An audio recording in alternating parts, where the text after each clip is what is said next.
Abra sua Bíblia no livro de Isaías 6. Enquanto você abre Isaías 6, eu leio Jeremias capítulo 29, mas não é o tema, versículo 11, eu vou ler o versículo 10, que ministrei quarta-feira ali na sede. Amém? Jeremias 29, versículo 10 diz assim: Assim diz o Senhor, logo que se cumprir para a Babilônia 70 anos, atenderei para vós e cumprirei para convosco minha boa palavra, tornando a trazer-vos para este lugar de volta. Isaías capítulo 6 diz: No ano da morte do rei Uzias, eu vi o Senhor assentado sobre o alto e sublime trono, e as abas das suas vestes encheu o templo. Serafins voavam por cima dele. Cada um tinha 6 asas, com 2 cobria o rosto, com 2 cobria seus pés e com 2 voavam. E clamavam uns para os outros, dizendo: Santo, Santo, Santo é o Senhor dos exércitos, e toda a terra está cheia da sua glória. As bases do limiar se moveram, a voz dos que clamavam, e a casa se encheu de fumaça. Então disse eu: ai de mim, estou perdido, porque sou um homem de lábios impuros e habito no meio de um povo de impuros lábios, e meus olhos viram o Rei, o Senhor dos exércitos. Então um dos serafins voou para mim, trazendo na mão uma brasa viva, que tirada do altar com uma tenaz. Com a brasa tocou minha boca e disse: Eis que toco os teus lábios, e a tua iniquidade foi tirada, e perdoados estão os teus pecados. Depois disso ouvi a voz que dizia: A quem enviarei? A quem há de ir por nós? Disse eu: Eis-me aqui. Amém? Pode ser. Amém.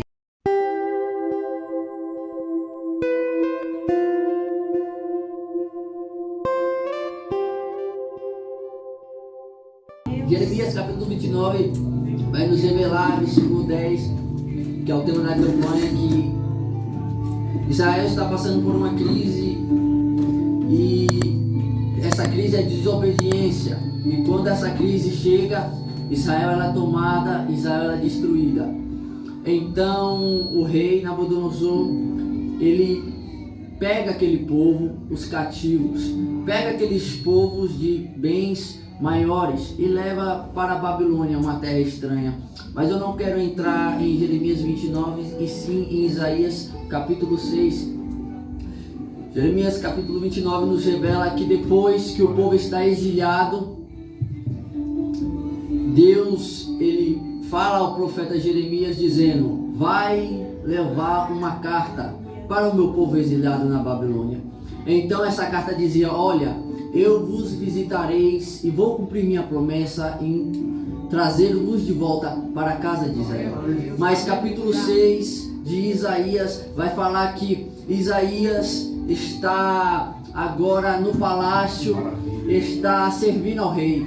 E alguns estudiosos, mas a Bíblia não fala, que Isaías talvez era parente do rei Uzias. Mas então Isaías, ele vê em um momento, uma situação desagradável. O rei Uzias, ele morre, e ali um temor, uma tristeza, uma aflição toma conta de Isaías. Aquele povo de Israel perguntava-se: e agora? O que vamos fazer? O rei morreu. E agora? O que vamos fazer? O rei pereceu. Então aquele povo pensava consigo: estamos fora de controle, perdemos o controle, há uma devastação, todo mundo está desesperado. Mas no capítulo 6 é incrível que Isaías ele sente a perda do rei Uzias. Então ele, sentindo essa perca, ele vai até o templo orar, enquanto a nação de Israel está sendo consumida pela aflição. Então Israel ela pensa: não estamos mais no controle, perdemos um líder. Mas eu te digo uma coisa, que talvez você possa perder o controle da sua vida, talvez você pode perder o controle da tua casa, da tua parentela, mas ainda existe um Deus que está em cima e está no controle de tudo. E o povo não pensava nisso. O povo pensava em um líder terreno. O povo pensava em coisas da terra. Mas no alto existia um Deus que estava ainda sobre o seu trono e tinha controle de tudo. Então Israel está nisso, e depois que a aflição bate em Isaías, Isaías fala: eu vou ao templo porque eu preciso. As aflições não vêm em momentos bons. E aqui o texto nos revela que quando Isaías ele está orando, o Senhor dá-lhe uma visão. E uma coisa interessante que eu não li hoje a Bíblia porque por conta do trabalho, eu vim direto para cá do trabalho, não deu tempo de eu estudar. Mas o Espírito Santo me ministrou de novo essa passagem. Mas o interessante aqui em Isaías é que Isaías ele tem a visão, e não é no momento de dor, é no momento de perda que Isaías tem essa visão. Talvez essa coisa que você espera é no momento de dor, é no momento da tua aflição. O Senhor nunca vai te dar algo quando você está na abundância, quando você está na graça. É no momento de dor, é no momento de aflição que Ele vai se aparecer para você, igual fez a Isaías. Então o capítulo 6 vai nos falar que Isaías ele tem essa visão e ele fala: eu vi o Senhor, eu vi a gloriosidade do Senhor. E o texto fala que ele viu anjos, e com duas cobria seu rosto, com duas cobria seus pés, e com duas voava. E o interessante desse texto e desse versículo é que a santidade de Deus é tão grande que nem os anjos ousaria olhar para a face de Deus. E ele fala que quando vê a glória de Deus em si, toma-se um temor tão grande que quando ele olha para a santidade de Deus, a santidade de Deus é como um espelho, ele olha e reflete dele. E ele diz: ai de mim, em algumas traduções fala: ai de mim que sou miserável. Ai de mim porque sou pecador. Ai de mim porque tenho lábios impuros e habito em um povo de impuros lábios. Ele está olhando para a santidade de Deus. O ambiente é santo. Então ele olhando para a santidade de Deus, olhando para a santidade dos anjos, dos serafins, ele não pensa consigo: eu estou num lugar santo, então eu sou santo também. Eu estou num lugar santo, então eu sou santo também. Pelo contrário, ele vê a santidade e isso reflete nele, dizendo: ai de mim que sou pecador. A glória de Deus revela o pecado dentro dele. E ele diz: ai que eu sou miserável, porque eu não mereço, porque eu sou pecador. Isso que nós temos que entender.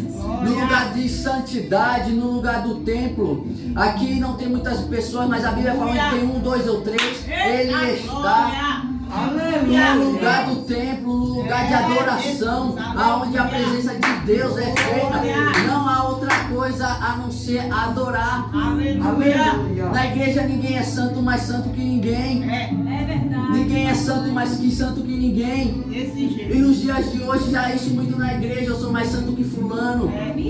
Mas ninguém está olhando para a santidade de Deus, ninguém está olhando para a grandeza de Deus. O povo de Israel se esqueceu de um Deus que estava no controle. Então o povo, eu posso trazer para os dias de hoje, não pensa mais em olhar para a santidade de Deus, porque sabe que a santidade de Deus revela os erros e as falhas que há em mim e que há em você. Isso é interessante porque Isaías, ele vê o Senhor, e quando ele vê o Senhor, ele confessa que ele é pecador. Amém. E quantos de nós, enquanto das pessoas aí fora, quanto dentro da igreja, enquanto estão fora, estão no templo, vendo a santidade de Deus, vendo a grandeza de Deus, e ainda não confessa a sua iniquidade e o seu pecado. Está na igreja, está adorando, está pregando, está em frente de trabalho, mas ainda há uma falha dentro que ele não consegue assumir. Então Isaías, eu posso levar até para Jeremias capítulo 29, quando eu falei quarta-feira, que Israel estava em pecado, Israel tinha virado as costas para Deus, mas igual eu falei, quando Deus fala eu vou visitar, Deus já está falando eu vou te visitar. Quando alguém fala assim eu vou visitar a senhora faz o quê? Arruma a sua casa. para quando aquela pessoa chegar, se sentir num ambiente agradável. Então, Deus estava dizendo isso para aquele povo. Eu vou ir, mas quando eu chegar eu quero encontrar um coração limpo. Aleluia. Eu quero colocar um coração intacto para que eu possa entrar e fazer morada. Mas o Senhor estava falando, mas o povo ainda não dava ouvido, o povo ainda estava em pecado. Igual eu falei quarta-feira, tem muitas pessoas que estão na igreja, que estão servindo a Deus, que até canta, que até prega, que até dirige, mas ainda há algo no coração que impede de ver a santidade de Deus. É igual eu falei, eu estava em casa e minha mãe falou, olha, eu vou sair e você vai a casa aqui e tal, arruma. E eu na pressa ali para ficar no celular, eu só varri a casa por cima. E quando ela chegou em casa, ela falou, ô Wesley, você não varreu a sua casa. Aí eu falei, por que eu varri? Você varreu só por cima. Ela tem costume de falar, você varreu só por cima, na tua cara. Aí eu perguntei, por que, Senhor? Por quê? Por que, mãe? Ela falou, é porque ainda no canto há sujeira. E a igreja de Cristo está desse jeito, o povo está desse jeito. Varre por cima, mas ainda no canto há sujeira da Babilônia. Varre por cima, mas no canto há sujeira do velho homem.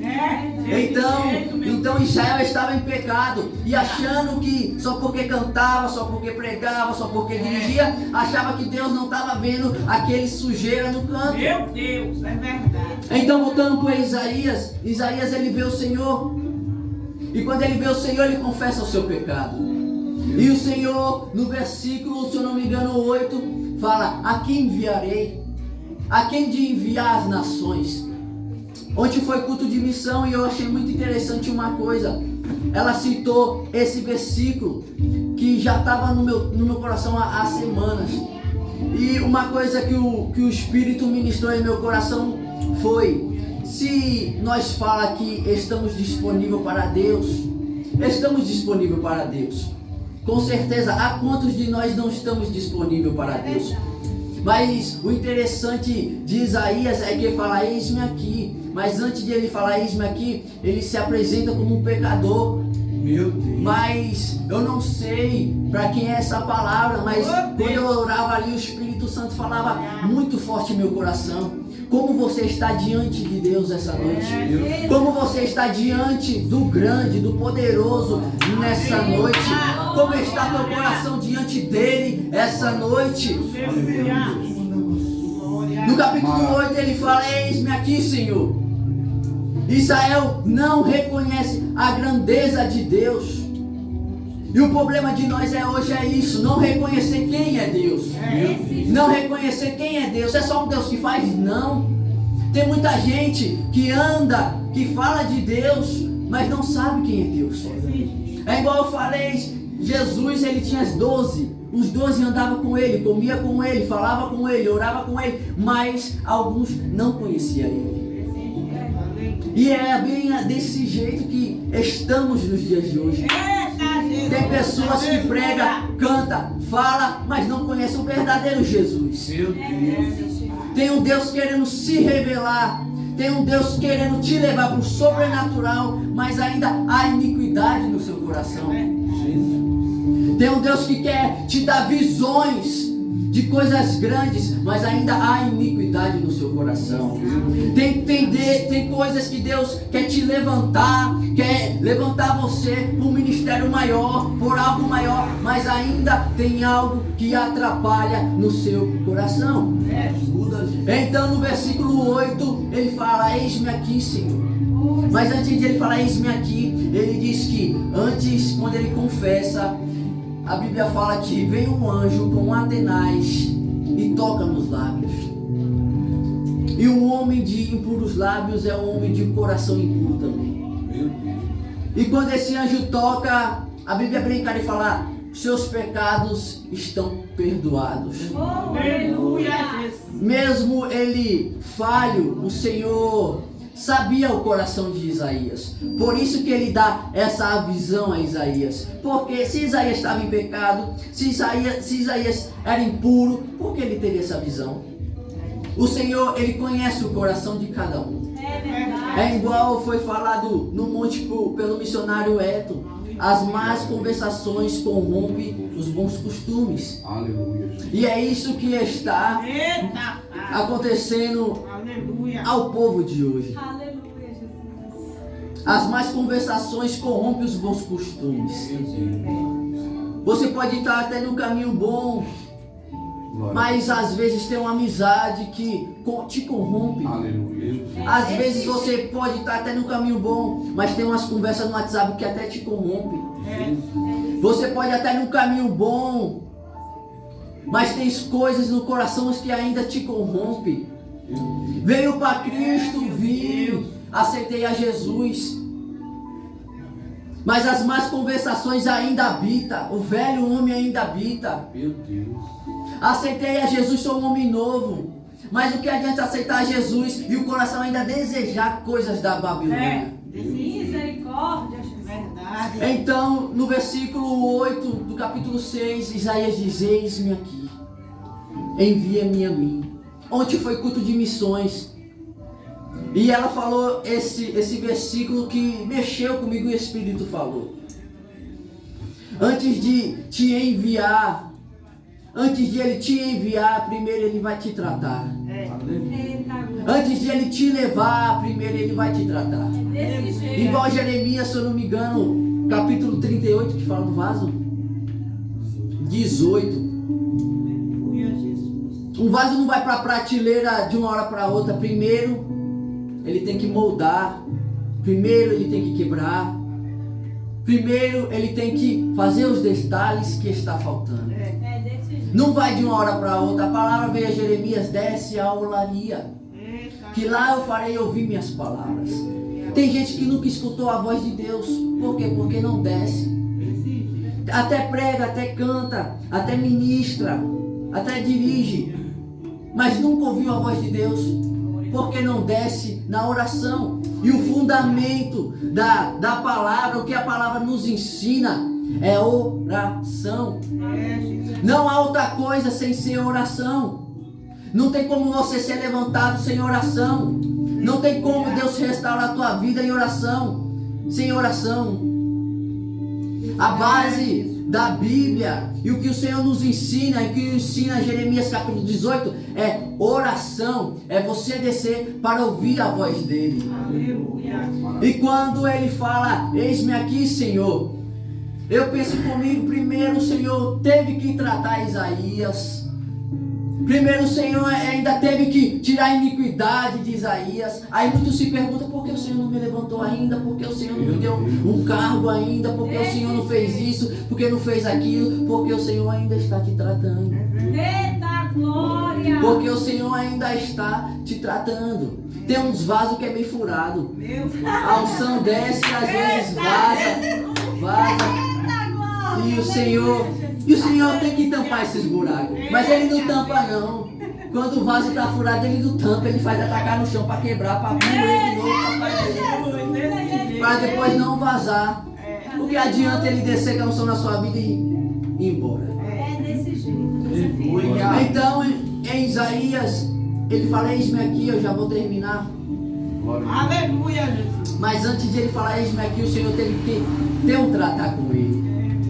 Ele teve que se apresentar a Deus de uma forma. Como você chegou nessa noite aqui? Como você se apresentou ao grande, ao Senhor? Porque aqui é um templo, aqui é um lugar santo. E Ele está aqui. E como está a sua vida? Como está teu coração mediante a Ele? Como está a tua vida espiritual? Vendo a grandiosidade de Deus, a santidade de Deus. Como está a sua vida? Como você chegou essa noite aqui? Ele está te perguntando: como você está na minha presença? Não adianta eu vir para o culto, pregar, orar, sentar na cadeira, se eu não tenho um coração de verdadeiro adorador para o Senhor. E é isso que Ele nos convida hoje, a conhecer a grandiosidade dEle, a ver as coisas sobrenaturais que Ele pode fazer em nossas vidas. Ele te convida hoje a ter um profundo com Ele. Porque para Ele ter um profundo com Isaías, Ele teve que tirar alguém que Isaías gostava. Para ele ter tratar com Isaías, ele precisava tirar alguém que Isaías gostava. Para ele tratar Isaías, a nação de Israel tinha que ter aflição. Então, às vezes o Senhor vai tirar pessoas de sua vida, vai retirar coisas, vai permitir coisas, para quando você estiver aflito, para quando você estiver angustiado, Ele mostrar a grandeza dele. Porque em 2 Coríntios 12, Paulo está com um espinho na carne porque foi arrebatado até o terceiro céu e viu a gloriosidade, visões, as coisas de Deus. Mas antes, quando ele desceu, voltou a si, o Senhor falou: viu a minha grandeza, viu minha visão, mas calma aí para você não empinar o nariz. Espera aí que a grandiosidade é minha. Vamos colocar um espinho na tua carne para você sentir a aflição. Então o Senhor permite que um espinho entre na carne de Paulo, para que ele não venha se ensoberbecer, se engrandecer com as coisas que ele viu, porque a honra é dele e a glória dele. Então Paulo está aflito com um espinho e ele ora ao Senhor 3 vezes dizendo: Senhor, Senhor, afasta-me de mim. Mas o interessante do texto é que em meio à aflição, em meio à tristeza, o Senhor ainda é com Paulo.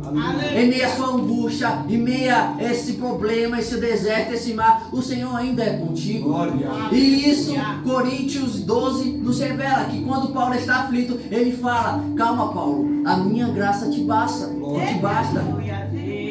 E quando ele diz: ai, Pai, eu estou fraco, ai, Pai, eu não aguento, aí que Deus fala: calma, Paulo, o meu poder se aperfeiçoa na sua fraqueza. Então, quando estamos aflitos, fracos, é onde estamos fortes e onde vemos a mão do Senhor sobre nossas vidas. Eu não sei se sua casa como está, se está em turbação, se sua vida, se o seu coração está turbado com alguma coisa, se foi alguma coisa que te afligiu, que te entristeceu, mas o Senhor fala: se você está fraco, não se preocupe, porque meu poder se aperfeiçoa na fraqueza. Glória. E quando o que você pensa que está fraco é onde você está forte. É quando você está fraco onde você está forte. Primeiro, ele te deixa se abater, entristecer, para ele mostrar a grandiosidade dele. Então você não vai ver o reino de qualquer jeito, você não vai ver a grandiosidade de qualquer jeito, você não vai ter visão de qualquer jeito. Primeiro ele vai falar: vamos botar você aqui num estreito, vamos enfiar um espinho na tua carne para você ver a minha glória, porque eu preciso ainda te tratar.